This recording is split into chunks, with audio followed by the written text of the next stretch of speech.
Theresa Diola. I'll talk a little bit as they're getting my PowerPoint ready. I am one of the 10 founding members for SFSMILES, and today I'm going to be talking about the alchemy of a smile and the power of positive thought when it comes to chronic health care. So you'll notice that it's the alchemy of a smile, and as an English teacher, I want to explain to you a little bit about what it is to smile. First of all, I'd like to say that I am a professional magician. I am also a person who knows how to fly through the air, and I have figured out the meaning of life. The reason that I am a professional magician is that I get to see and do magic on a daily basis. I get to do a job that I absolutely love, and it is an absolute privilege to be able to do. I get to see enlightenment. I get to see light bulbs go off in my students' eyes. And I can fly because I actually have a black belt in Taekwondo. And one of the things that's really important to me is that I am able to start my day off and end my day with something called Mankyamp, which is meditation. So it's a way for me to start and for me to end my day. This is one of my favorite quotes that I'd like to share with you today before I get on to the meaning of life. Watch with glittering eyes the whole world around you, because the greatest secrets are always hidden in the most unlikely places. Those who don't believe in magic will never find it. So here's a secret. I'm going to tell you about magic today. How does one become magical? Actually, I'm a wizard. I have a unicorn. You can insert laughter there, it's fine.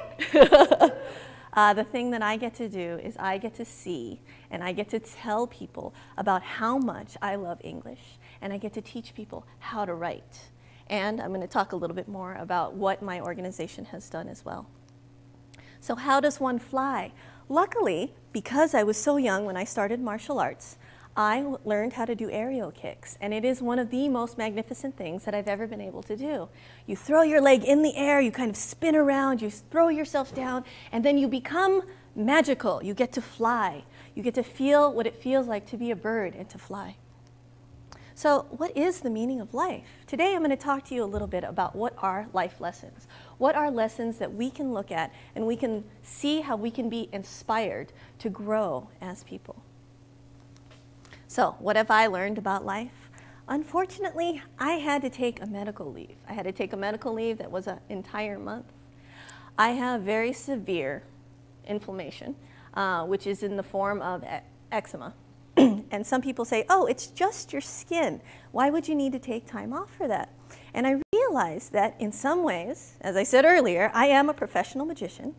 I was able to really hide how much pain I had. When you have severe eczema of that extent, you have systemic nerve pain, you have your entire body is inflamed, you could have blisters, you could have all sorts of other complications that occur. And when you're somebody like a teacher, you think, oh, I should be magical, I gotta keep moving forward. I have to look for ways that I can inspire my students. It doesn't have to really be about me, it has to be about them.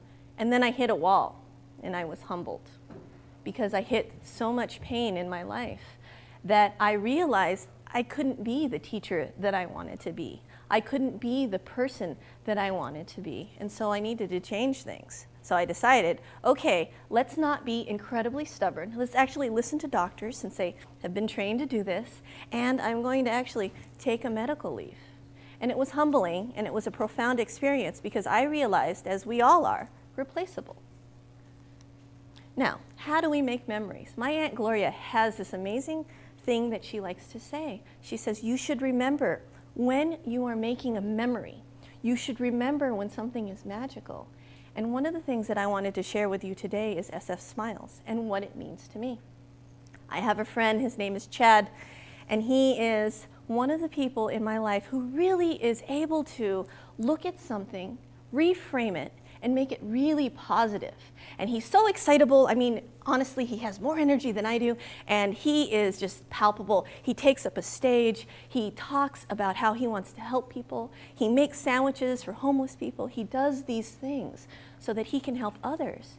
And one day, he decided to talk to me about this. He told me, you know, Terry, I want to do something more. I want to go back to our community and I want to give them things. I want to make sandwiches for them.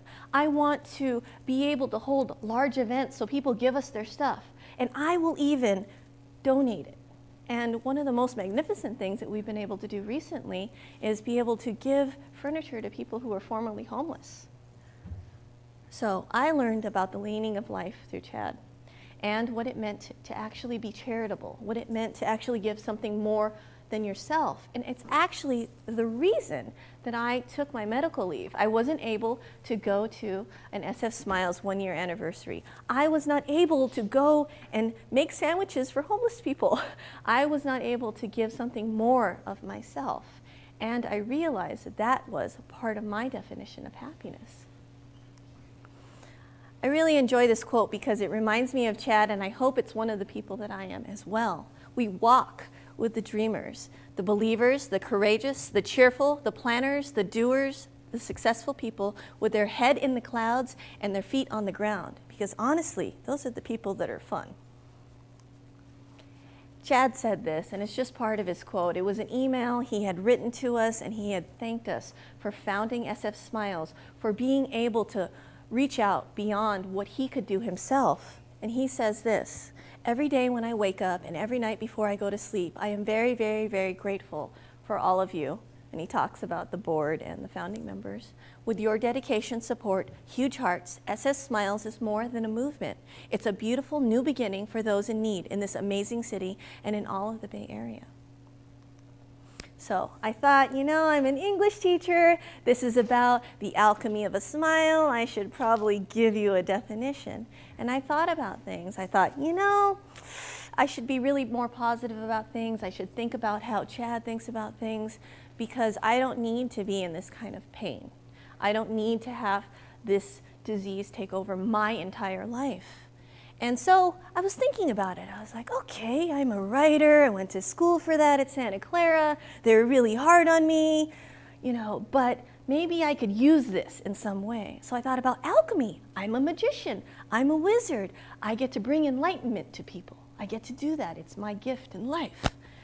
And it's a medieval chemical science and speculative philosophy aiming to achieve the transmutation, aka magic, of base metals into gold, the discovery of a universal cure for disease.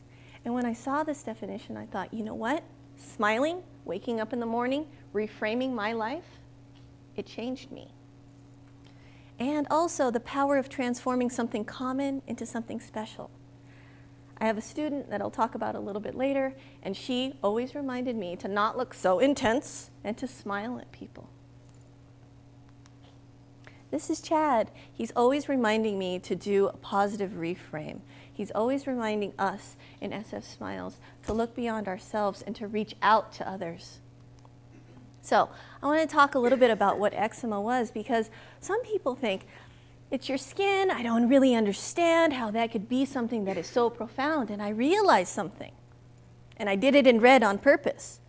It's that I was a really good person at pretending that everything was okay until I hit my wall of pain. And some of the pain I'll share with you today had to do with the fact that I had such severe systemic nerve pain that it felt worse than a second-degree burn at all times. And some of the narcotic pain pills they gave me just didn't even touch it. There were so many nights that I thought, maybe I should go to the ER. And I didn't. And I'm not quite sure why I was so stubborn, but maybe it's because I didn't know that this inflammation could have such a profound point in my life, such a profound change. And so I was reading The Happiness Project by Gretchen Rubin. And what does she aim to explore? She's not saying, people are not happy. She's saying, you know what? People could be happy, but why don't we become happier? Why don't we look at ourselves and see, is there a way that we can get happier? So, of course, I always have to change things a little bit. She calls them commandments, and as my mama would say, rules and regulations for life. So I have a few frames here, and I realize the font is very large.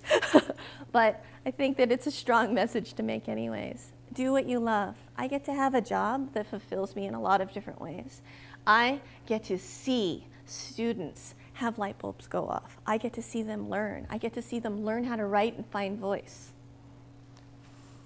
you should always fight for the underdog, because that underdog could be you.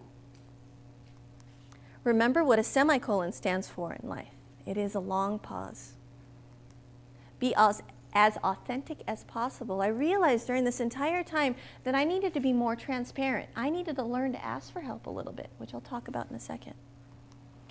Laugh often and loudly. If you know me, and you may have been in theater at all, you always know my laugh because it is quite distinctive. And I think it's really important for us to be able to have that release. Use levity. Does anybody in here know what levity is? Yes, what is it? Humor. Yeah, it's humor. You should always laugh at yourself and at others in a good way.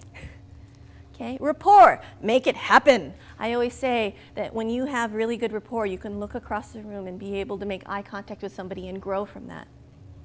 Okay, remember to always smile. It is contagious. It is alchemy. It is magical. Smiles are alchemy.